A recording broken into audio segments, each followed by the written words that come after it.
Hey everyone, welcome to Two Guys, One Gospel. Me and my buddy John Bradley over here. We've been gone for a while. I've been sick as a dog. It's going around. Yeah, hopefully you guys at home have avoided it. But for me, I think, Jacob, we've been barely able to breathe the last couple of days. So if you I've been hear suffocating over here.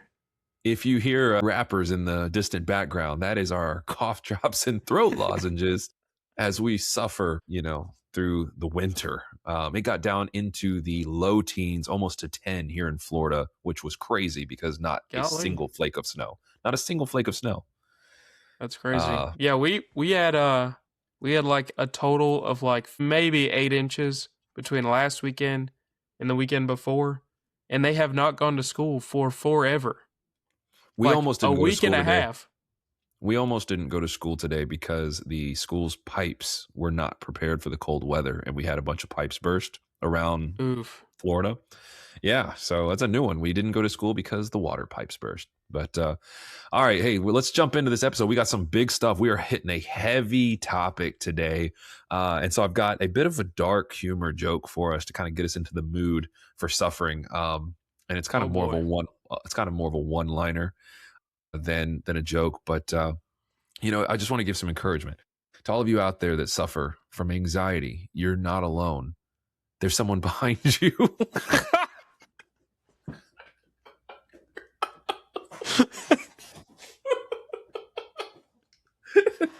And we just lost our last listener right there. Yeah, our whole one listener is gone. About to choke on a cough drop over here. You're not alone. You're not alone. We're here. We are here. If you're feeling lonely. But yeah, so we're remember, talking about someone is behind you. Oh man. Please, if you're freaking out right now, please just check behind you real quick, and then we will get into the actual biblical content here momentarily. That's when we put ourselves back together. That's right.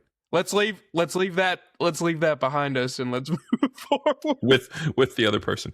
All right. So what'd you do today? Well, I listened to two guys wheezing over the radio. Oh my gosh, the tears. I am weeping over here. Weeping and wheezing. That's the name of this. All right. We gotta stop, or I'm gonna get coughing, and it's gonna be a long episode. Yeah. Our editor's gonna have a full-time job putting this together. So we're talking about suffering because leading off of kind of where we came last episode back several weeks ago, we mentioned that we we're going to be going here, and so I love the outline that you put together here. Do you want to kind of lead us into the question at hand, and kind of we'll piece through this biblically, scripturally, but let's get into it. Sweet. So the biggest question, this is a very large question, and it's a tough one to tackle. But the question is, why does God allow suffering? Why does God allow bad things to happen is another way people ask this question. And I think that our perspective is often not right. Our perspective is that God is allowing bad things to happen to me, where then there's scripture that says all things work together for the good of those he loves. And like, how do these two verses, or how does Romans that verse and this question go together? Yeah, Romans 8:28. That's and that's that big out of context verse that we hit last season, but we're going to tap it lightly here today as well. The idea of why do bad things happen to good people, or why does a good God allow evil to exist? These are questions that maybe you've asked in your walk, or maybe somebody close to you has been asking. And honestly, it's been asked for a long time, even going all the way back to like C.S. Lewis and all of them, where he wrote, like, suffering is a megaphone to rouse a deaf world. Suffering gets our attention to let us know something's wrong. And hopefully it leads us to search for answers, which is kind of why this podcast exists, is we wanted to give you a resource to offer some answers where we can from experience and from the word. So this question is one that matters a lot, not just to believers, but especially non-believers that kind of use this as a bat to beat faith with of, your God's so good, then why did these things happen? So we're going to jump in and look at sin. We're going to look at free will. look at creation, how it was intended, and how we got to where we are. Jacob, where do you want to start with this, man? I'd say we start off right from Genesis. Let's Um, go. before we get into Genesis 131, we have to understand that suffering is a result of a broken world, not God's original design. Right? Yeah. When we look at Genesis 131, God saw all that he had made and it was very good. Right? Mm, From the original design, God had created a perfect world, in which case he thought it was good. Not the good that we would say today. Good means perfect in the terms of the Bible. So when God had created the entire world and he said that it was good, that meant it didn't have suffering, it didn't have hurt, it didn't have sin, right? But we mhm. have to understand that suffering comes from a broken world, right? As soon as the fall of man happened, and we'll touch into this in a little bit, pain was because of sin, Mm, right? We see Eve, God talking to Eve, where he was like, childbirthing is going to be painful. And the yeah. reason that childbirthing is going to be painful is because Eve had fallen into sin in the Garden of Eden. That is the reason we have brokenness. That comes out of Genesis 3:16 through 19. Sin fractured creation, bringing pain and death, right? Suffering because of the curse over the ground. We Yeah. suffer because crops and stuff aren't able to produce as well of fruit as they would have before the sin of man. Right. So it's really not God's fault whatsoever. We have to understand that suffering originated from man's fault, from Right. man's falling into sin is the reason we suffer. And this is a huge thing to understand as we get into this question. We, talking about God's design, because ultimately what this question does, why would a good God allow suffering? It's questioning the character of God. Is God really trustworthy? Is God really good? And they're asking this question of, before you ask me to put my faith in him, give him my life and trust his word with my future, is this God really reliable? That's kind of where this is going. This is a trust faith issue. But yeah, so suffering originated because of sin. God designed the world perfect.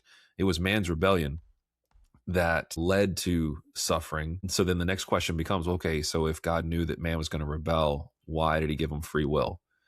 And the short answer to that, and I want to touch on this so that we can get to the other stuff. The reason that we have free will and the reason God didn't make us robots is because to experience true love, you've got to have an alternative.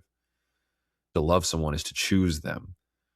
Think of it like your spouse. It's romantic when college or whatever, we met our wives and we were flirting with them and taking them out on dates and putting together all this stuff. And we were trying to win their approval where they would choose us to spend their life with. That's romantic.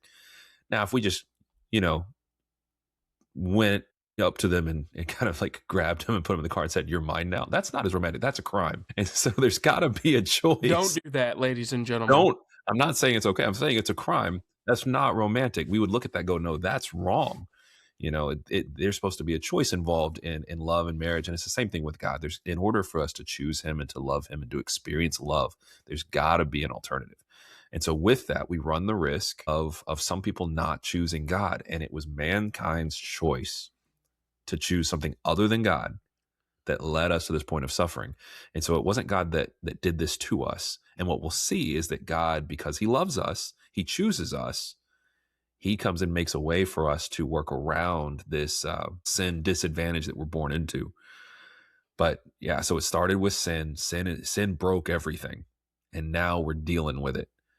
So God created a good world, sin created suffering. And now here we are. How do we get back? It's some heavy stuff. Yeah. And so a couple of things that help us here, Jacob. You touched on Romans 8:28. I want to deal with a couple of misconceptions here that kind of lead people into this cycle that maybe God is not all that the Scripture says He is. So Romans 8:28. For those of you that are the Bible scholars, you know where I'm going with this already, and those of you that are a part of our 5 regular Two Guys One Gospel listeners, you're going to know this from last season's episode. Romans 8:28 says that, for we know that God works all things together for the good of those who love God and are called according to his purposes. What people try to make that verse say is that God turns everything good, or everything has a good outcome, or there's a good reason, something like that. God makes all things good. That's not what the verse says, because we all know from experience that there are some events that are just bad. there are evils that exist in the world. And that's kind of why we're doing this episode. And so if we see that verse and see scripture as God makes everything good, then we will look at the evil in the world and go, well, God's not doing his job. What Romans 8:28 says is that God works all things out for the good of those who love him and are called according to his purposes. What God promises, in short, go back and watch the episode. Maybe we can put a link to it in the bottom. But Yeah. what God is saying is that he doesn't waste our suffering. For those that love God and those that live according in obedience with God, even though we suffer, he develops holiness and righteousness in us, and he gives us opportunities in our suffering and in the sinful world to reflect a piece, a glimpse of his goodness, so that even when we suffer, think of it like Shadrach, Meshach, and Abednego I was just reading about this week. Man, God works all things out for them. He saved them from the fiery furnace, saved Daniel from the lion's den. But John the Baptist didn't have such a great outcome. John the Baptist literally got to baptize Jesus, and he ultimately got beheaded. Now, was that for his good? Well, in a sense, no, if you're looking at it from a physical, worldly standpoint.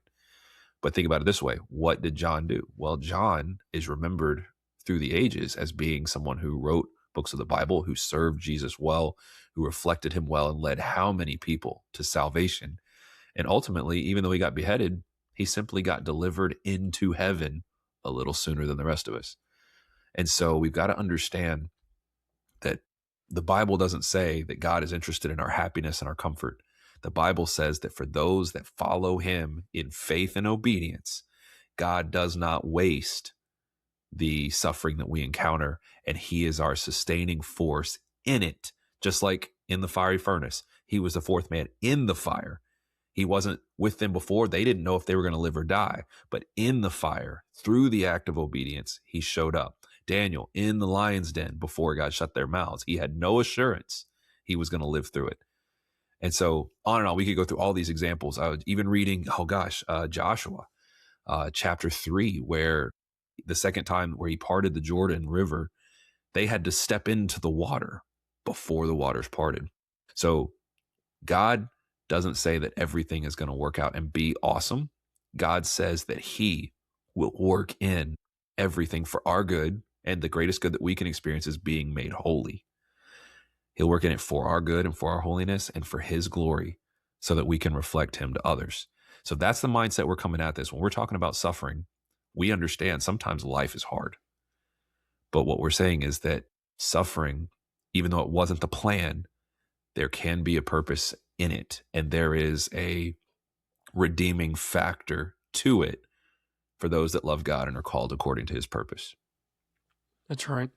And the biggest thing is too, I'm going to get to John 16:33 here in a second. Suffering, we sometimes only minimize what suffering could be.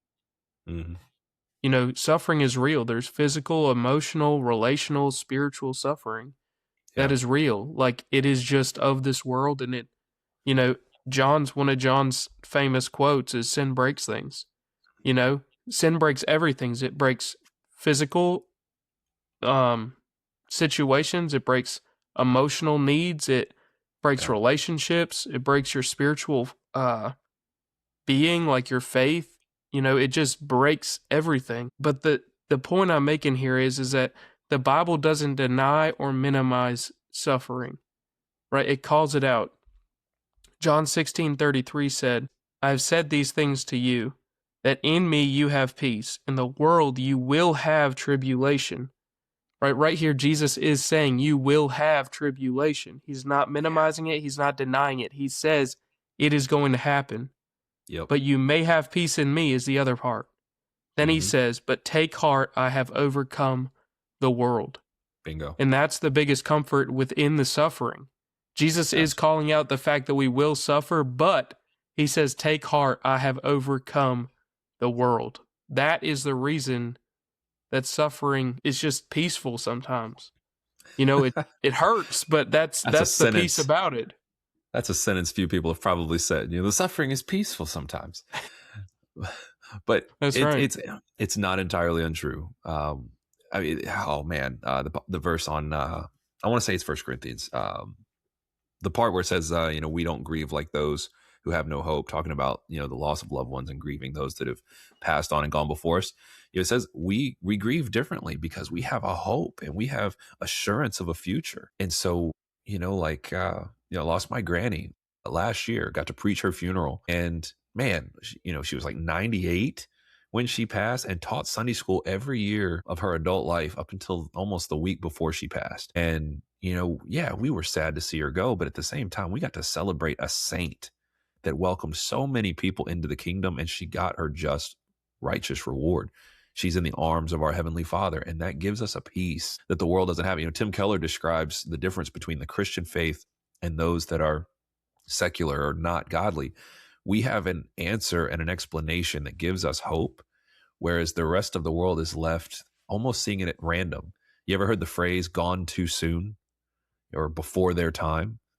Well, that's not the godly. The God, for those that love God and are called according to His purpose, we know that we are not guaranteed a single day, and so we are to love God and understand that we are called according to His purpose, and That's go right. be about the work and trust that when it's my time, it's my time. Shadrach, Meshach, and Abednego did not know they were coming out. They just knew that in that day they were not going to bow. And they said, God's got the rest of it, And sorry, I've been on Rack Shack and Benny all week. I taught it at Sunday school. We had it at chapel this morning. It's been fresh in my mind. But yeah, suffering apart from God is harsh. Suffering with God in Christ can lead to incredibly beautiful redemptive opportunities. That's right. And the biggest thing that shows God's love in all of this is that He gives us a choice. Right? God gave Shadrach, Meshach, and Abednego a choice. He gave Daniel in the lion's den a choice. But it was their choice that allowed them to have the peace that surpasses all understanding. Yeah. Right? When we look at Adam and Eve, they had a choice. Their choice had consequences. And I taught this to young adults a few weeks ago. Every choice that we have has a consequence, whether good or bad. There is going to Mm-hmm. be some type of consequence, right? When we There, choose the way of Jesus, there's going to be good consequences, right? Something is going to happen because of that decision. mm-hmm. Well, because of God's free will that He gives us and the love that He has, right? A loving God can only have free will. God allows us to choose Him, He gives us that option. When we don't Yeah. choose Him and when we choose ungodly things, the consequences are going to be ungodly, which Mm-hmm. means they're not going to be good, which causes suffering. It's Right? that The whole whole term place. of free will. Sorry, Go I ahead. talked over you. Go ahead. No, finish your thought. My bad. The whole point of free will is showing that our consequences are because of our actions. Whatever we chose has a consequence. What came to mind was that whole play stupid games, win stupid prizes. Yeah. You see it a lot in our world where I think that's the big lie. One of the big lies of our culture today is that when they equate freedom with the ability to do what they feel without consequence. And what we're finding, with all of these protests and all these skirmishes with law enforcement and all these things that we're seeing throughout our country, is we're seeing the results of unwise decisions leading to unwelcome outcomes. And so as Christians, what we understand is that God has called us to a wisdom and a surrender that leads us to having peace in times when the world is going crazy, to understand that suffering is going to be a part of life. Now, we can choose to bring it on ourselves in sin, or we can suffer for the name of Christ. But I'm looking at your outline, and I like what you're about to hit us with. So we're going to move into, we've covered free will. God gave us free will to choose Him because that's required for love. He can't just yoink us and be like, "You're mine's now." There's got to be a mutual choice in the relationship. So let's talk about, where is God in the suffering? We know that it's going to come. We know that we have choices. We have options, that all of our options have consequences of some kind. So let's talk about God in the suffering. So the biggest thing that we have to understand here is that God is not distant and indifferent about suffering. God chose to enter into suffering. He Yeah. knew His calling when He came here, that it was going to end in suffering. When God became flesh as Jesus Christ, I preached about this a few weeks back at a church, and I preached on the greatest love story. Mm. Past the suffering, I'm going to get to the suffering on a cross in a second, but we have to understand suffering emotional and physical Jesus walked through and spiritual, like every point of suffering Jesus was in, right? Emotionally, he came to his own and his own denied him. Scripture says in John 1, the Yeah. amount of emotional suffering that would cause on an individual has got to be heavy. Like if I had my own family and I went to them and they denied me, Yeah. didn't want to talk to me, didn't want to do anything. I mean, golly, that's heavy. Especially when You you've know? got what they need. Like it wasn't just like a, hey, let's be friends. It was, I am going to give you life. Yeah, it's heavy. Mm. And then going on to the cross, I mean, besides all the suffering that led up to the cross, the lashes, the being spit on, being beat, just constantly suffering. I mean, Jesus' life was full of suffering. But then we look at the cross, and the biggest part that we have to understand here is that the amount of suffering Jesus took on the cross, we shouldn't even complain about our suffering. And this really put in perspective to me a few weeks back because it says that Jesus carried the weight of the sin of the world. All of Mm. the sin that I carry, me personally, was on him. Now you multiply that by everyone on earth that he died for, and that's the weight that he carried on the cross. It was physical, it was spiritual, and it was emotional. And when I think about all that weight that I would give to Jesus, that he took from me, I couldn't take all of that at one time, Mm. let alone thousands, millions of people, right? Yeah. I have no right to even think about the amount of suffering that Jesus took, Yeah. right? God suffered with us. He's not above us in any way in that area. He Mm-hmm. wanted to show us that he loves us this much that he wanted to suffer for us. Right? John 11:35, it says, Jesus wept. Golly. I mean, it's a short verse, but it's true. Yeah. Jesus wept. He wept because he suffered. Right? We look at Hebrews 4:15. We do not have a high priest who is unable to sympathize with our weaknesses, Yeah. but one who in every respect has been tempted as we are, yet without sin. Yeah. What this is saying here is that Jesus sympathizes with us because he knew the suffering that he had taken on, because he knew what we would also suffer through. Mm. Right? Yeah. I'm going to say my line and then you're going to say yours here, John, because we just practiced it. God wasn't excused from suffering, he embraced it on the cross. And we are not excused from suffering if we embrace it in Christ. The difference That's here, heavy stuff. it is. So God wasn't excused from suffering. He took it on the cross. We know that we are going to suffer because our world is broken by sin. And here's the big difference. Here's what sets Christians apart from everybody else. And for those of you listening, this may be an answer to your question, okay? When it comes to suffering, we know it's going to happen. The rain falls on the rich and the poor, the righteous and the unrighteous. What we get to choose is whether or not we handle this suffering with Christ in a way that honors him in obedience and faith versus a way that our flesh wants to. My wife, Savannah, right now is doing her internship at Liberty, and she's writing a paper right now on the difference between like theology and psychology. So psychology counselors using just psychology can help you get coping skills for what you've dealt with and try to help you explain things away and help. But basically it's helping you deal with things that you can't control. But when we add a theological framework to our psychology, we're able to see that all of these things, there's a reason. It's not just random. We call it sin. And we don't just have to develop coping skills. We follow the Lord who is sovereign over all of it. And so when we go through suffering, we have to be careful that we don't call everything trauma and run and start using our therapists like pastors, where they're telling us how to live our life and how to cope with things and how to deal with all of this. Sorry, these are toes we did not originally intend to step on.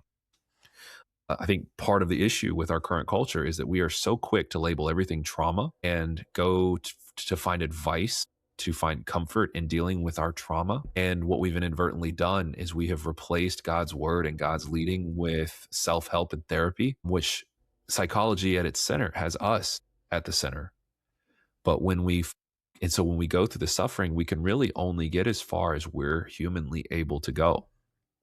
But when we submit it all to God and we trust in Christ and we are filled with the power of the Holy Spirit, we are able to walk in a power that surpasses human understanding, that surpasses human strength, with a God that has access to all the healing, all the power, all the knowledge. And He is able to part waters, move mountains, shut lions' mouths, keep us alive in the fire. Whatever He wants to do, He can do. And that gives us a confidence to stare at the world and say, you know what? We're not going to bow. No matter what you throw at us, yeah, it may hurt the flesh, but all glory to God because He sustains me in it. And one of the hardest things I ever had to learn, I had a pastor one time, and I apologize, I'm sounding really nasally now. Everything's swelling up, but he said sometimes the reason for our suffering, it may not be about us at all. It may be the fact that there is someone watching us that needs to see us suffer well and to see faith tested by fire. And so when we get into it, John Piper used to say that suffering conforms us to Christ. It tells us, hey, there are things that are above you and more powerful than you. You better depend on Christ. Otherwise, you're going to get swept off your feet.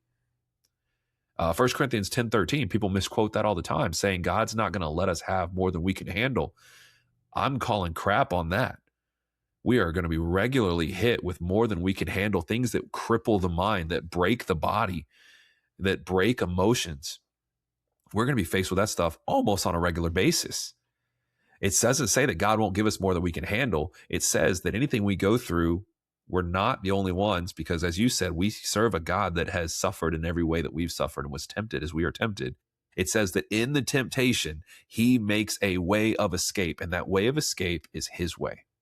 That way of escape is, God, I will do justly, love mercy, walk humbly with you, Micah 6:8. And when we do that, suffering takes a whole new meaning. We don't see it as random. We don't take it personal. That's it right there. Reload. Here we go. Our world takes everything personally. Our world takes everything personally. We're triggered. We're set off. We watch little clips on social media. I'm sorry, I'm ranting. We watch our little clips. We make up our mind that we know how the world is, and we decide immediately who's right, who's wrong, who's good, who's evil. And when we go through it as Christians, we pray on it. We sit on it. We seek wisdom.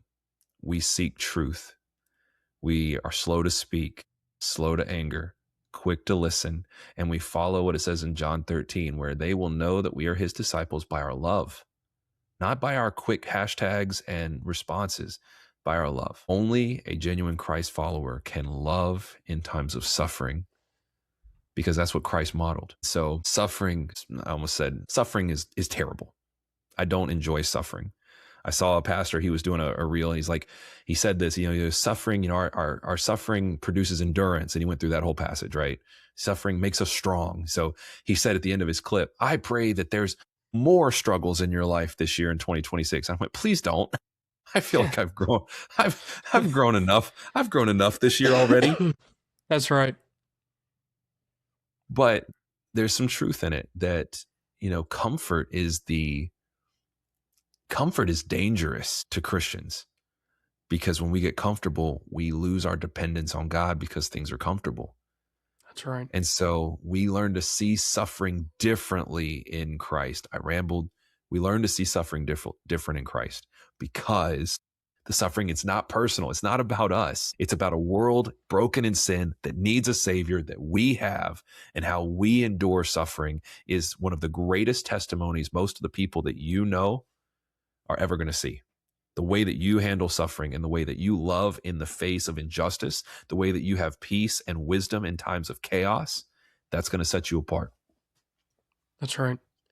It says in James, trials, what does trials produce in our faith? It produces steadfastness. Right? In Romans 5:3-5, it says, not only that, but we rejoice in our sufferings, knowing that sufferings produces endurance. And endurance produces character, and character produces hope. And hope does not put us to shame, because God's love has been poured into our hearts through the Holy Spirit who has been given to us. Right? It's the comfort of the fact that suffering produces good things. Right? If we suffer for the cause of Christ, then good things will happen, right? But the good is different than what we think in the flesh.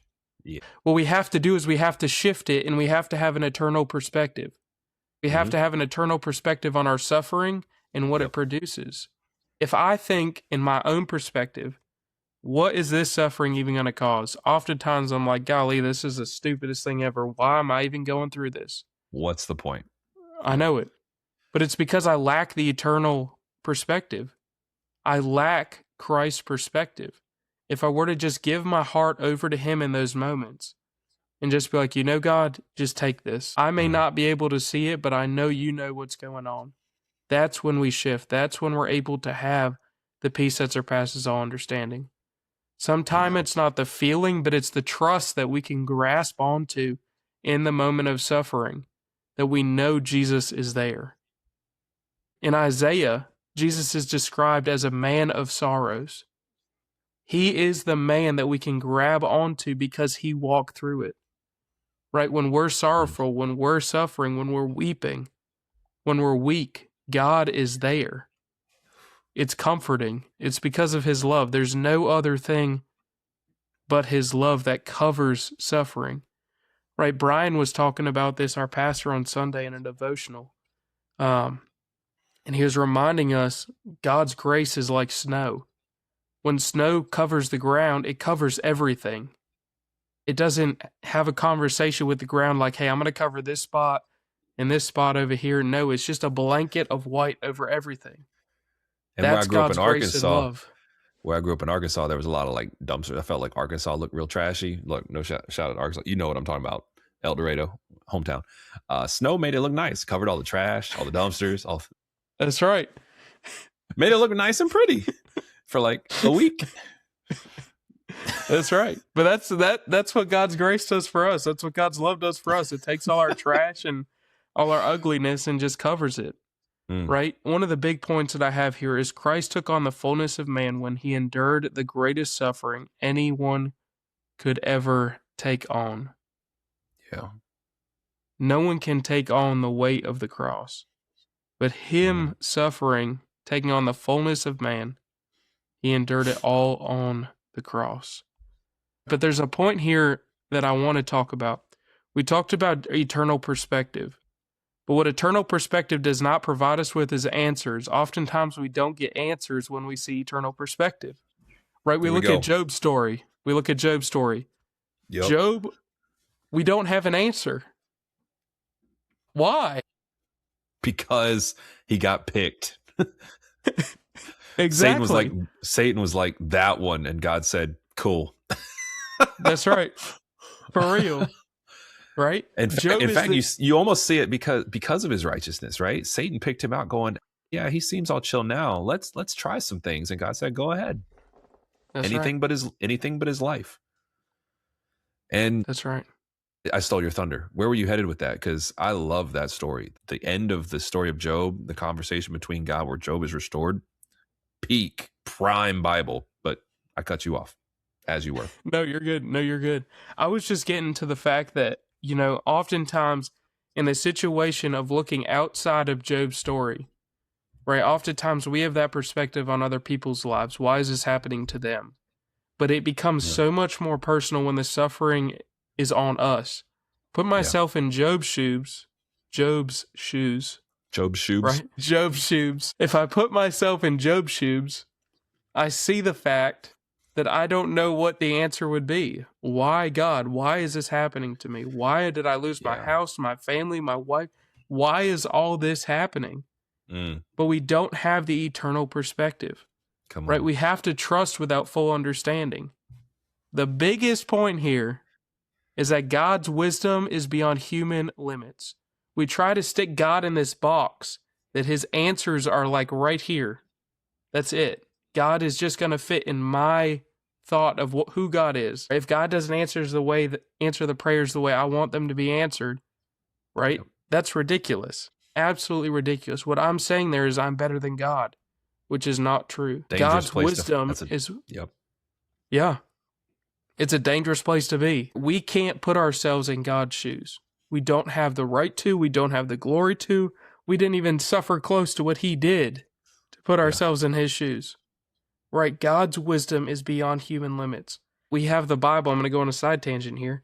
We have a Bible, and the Bible explains only a fraction of who God is. Mm-hmm. And sometimes, most of the time, we don't even understand the complete concept of who God is within the Bible. We still question. We need to focus on who we see who God is, and He's a God of love and a God that we could trust. And that's Yeah. where our relationship stops. We love God and we trust Him, and then we give Him glory. And Yeah. that's the biggest thing, giving God the glory back to Him. God used Christ's pain for His glory in the same way we can use our pain to magnify God's glory. Our suffering can be used for God's glory. That's big. And here's the thing, too, as we read through this Bible, we can see that some of them had resolution in the moment. Like you mentioned Job and his shoes. So at the end of Job chapter 42, after this whole thing where Job questions God and God and Job have one of the longest conversations, I think it's the longest conversation recorded in the scriptures.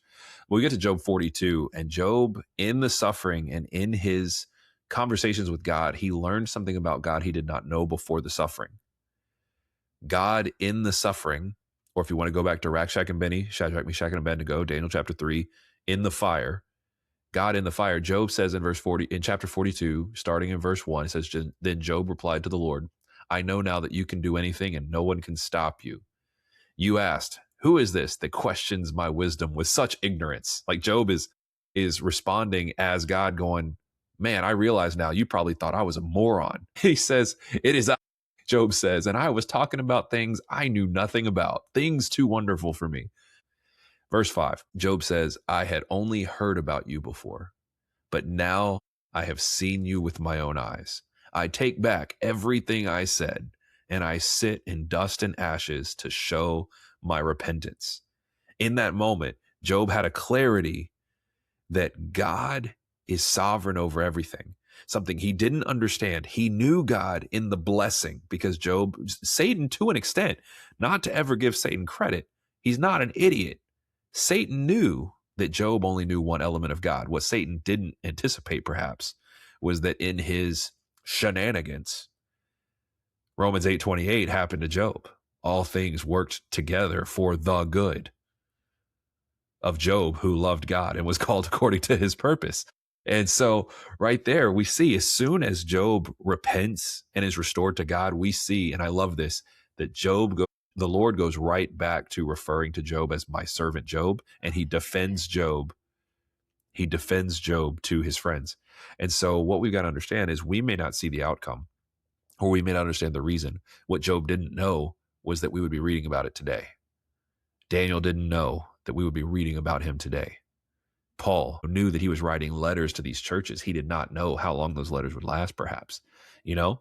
And so we don't know everything that God has in store, which is why it is so important that when we encounter suffering in this life, we take each choice, weighing the consequences, and we choose faithfulness. We choose obedience, because your faithfulness, it may seem like a small thing now, but between your siblings, your friends, your children, your spouse, you don't know who is going to be impacted down the line.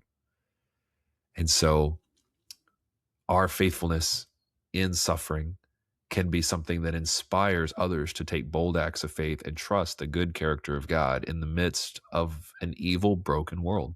Yeah. You know, Paul, the Apostle Paul in Romans 8:18 says, For I consider that the sufferings of this present time are not worth comparing the glory that is to be revealed to us.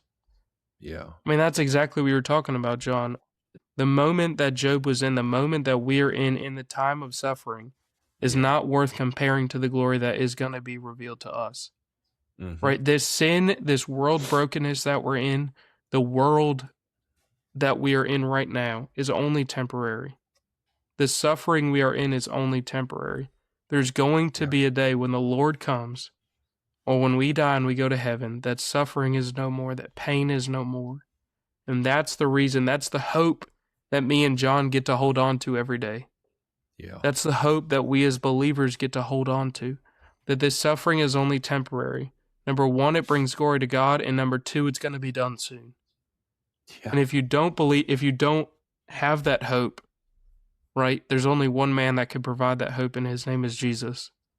And that's why me and John are here talking about it today, is because of a man named Jesus, right? He provides us the hope and the love and the cross that allows us to have eternal life without suffering, without pain, without physical, emotional, spiritual sickness, anything. He's the one that provides that peace. Yeah. Yeah, and I think of it going into 1 Thessalonians 4. This kind of sets it apart, right? The question that we're wrestling with, I think, is more often asked by those that are questioning God. Maybe they're dabbling in trying to discern if God is worth trusting, if he can be trusted, if his character is really good. I think most often the question is used as a weapon to try to prove that God is not good, that he's not trustworthy.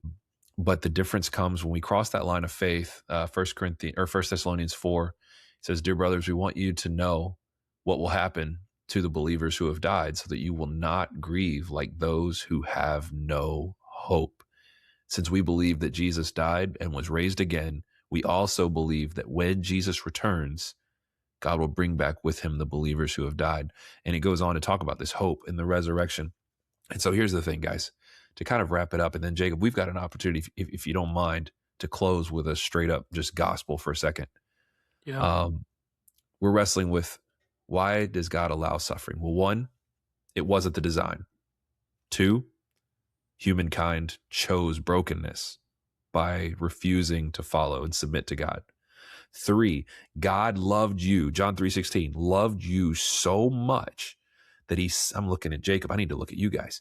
God loved you so much that he sent his son to die for you, so that even though we're broken by sin, he gives us a way back. God doesn't let us suffer for no reason. He loved us enough to give us an opportunity to be redeemed in the suffering and be made right with him, with heaven as our home. The harsh way to say it is that there are no innocent people in hell. Hell is the result of people choosing not God. Unwise decisions lead to unwelcome outcomes. Play stupid games, win stupid prizes, all of those things, right? Golly. And so God loved you enough to say, you know what? Because you are my masterpiece, which is Ephesians. I don't remember the exact. It's Ephesians. I know that. Fact check me, chat. I'll put it in the comments. But we are God's masterpiece, created in Christ Jesus for good works that he's prepared for us. You are his workmanship. You're his prized possession. And he sent his son to die for you, to experience suffering in every possible way, temptation in every possible way, so that he could show us a way out of it. And so I want to, here's the difference. Okay. We have to, I heard it said this way in debate. The reason it's so hard to have a debate in our culture today is because opponents will change the dictionary vocabulary. And if you have to argue on their terms, you'll always lose. So we need to reframe it with the correct definitions.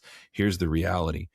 We're asking, why does God allow suffering to happen? My question is, why do you choose to suffer apart from Christ? Why do you choose to reject the God that has loved you and given you every opportunity?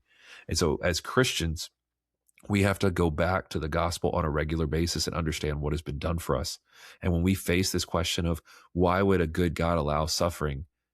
You're like, well, yeah, well, because we chose it. But here's what a good God does do.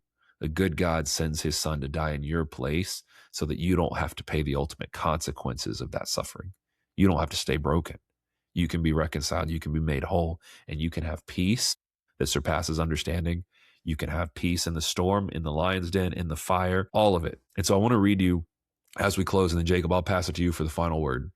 I heard a song this week. I don't know if it's a hymn, but it's called Life Defined by Shane and Shane and the Worship Initiative back from 2018. And it says, my life, oh, I surrender. One day with you. One day is better with you than in all the world. Spirit of life, help me remember that it is my pleasure to say to you that all I am, my life defined, I've been crucified with Christ. The life I live by faith in Jesus Christ who lives in me. And I love the second verse. It says, when my heart grows cold and my flesh is failing, the Spirit is willing to point me back to you. For to live is Christ and to die is better. Help me remember my song to you that my life is defined by I've been crucified with Christ. I love this. And it hit so hard because it comes back to this thing of why am I here? Why is the suffering worth it? Because I've been bought with a price. and given a mission to live sent to those that still need to know him. And my comfort is not God's concern right now. He has called me to serve him, to love others, share his love with others. And my job is to be like Daniel, Shadrach, Meshach, Abednego, Job, Paul, Peter, John. The list goes on, the great cloud of witnesses. My job is to be faithful, knowing that this is not my home. Last example, I was talking with my 7th grade boys this week in our small group, and they were goofing around. And it was really hard to get through the lesson because they were goofing around.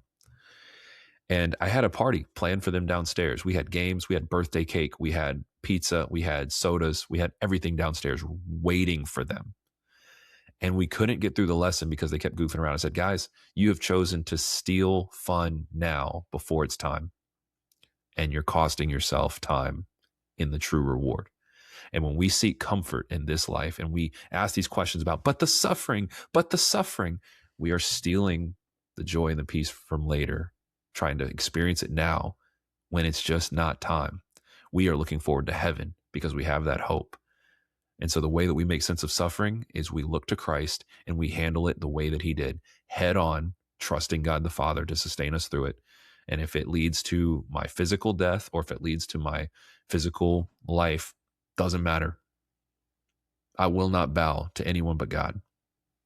And so I don't know if that helps you reframe the question or not. It made sense in my head. No, I mean, this episode is spoken light into my life, and I hope it speaks life into everyone's life that's listening. This is a heavy topic that even though, me and John have prepared this, it's still hard in the time of suffering to understand and say the question, why God? Yeah. It's not easy to go through this and understand why, but we have to go through and understand trust, and that's the biggest aspect. So I hope that this why does God allow suffering episode was able to answer some questions and to cover something difficult and hard and something that we all wonder, right? Why does God allow it to happen? And so I hope we answered your question well. If you have any other questions, feel free to contact me or John in some way, shape, or form. Yeah, for put it in the comments. 5 people that are listening, the 5 commenters that didn't get run off by our anxiety joke. That's right. But also, hey, and if you guys think of a point that maybe we missed, or you think of a scripture or a perspective that would add to the conversation, feel free, leave it in the comments, shoot it over to a message. Not by any stretch of the imagination are we the authorities on all things, everything. So some of you out there, if you've got a perspective that maybe needs to be considered, shoot it to us. Yeah. That's right. And if you have any questions that, you want answered, send them to me and John, and we'll try to tackle them the best we can. And we can guarantee you one thing. Well, we'll guarantee you 2 things. Number 1, we'll try, and number 2, we'll use the Bible. And besides that, whatever happens, happens. Yeah. But I'm looking forward to our next episode coming out next week. We are going to be regular weekly podcast. We promised that. And then we got sick. And I was blowing my nose and snorting for the record. For the record.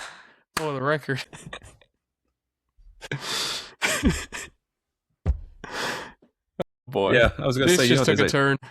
Don't make promises you can't keep. We're going to do our best to be weekly. That's right. But we're ultimately we're just 2 guys with lives. So we're two guys with lives and one gospel.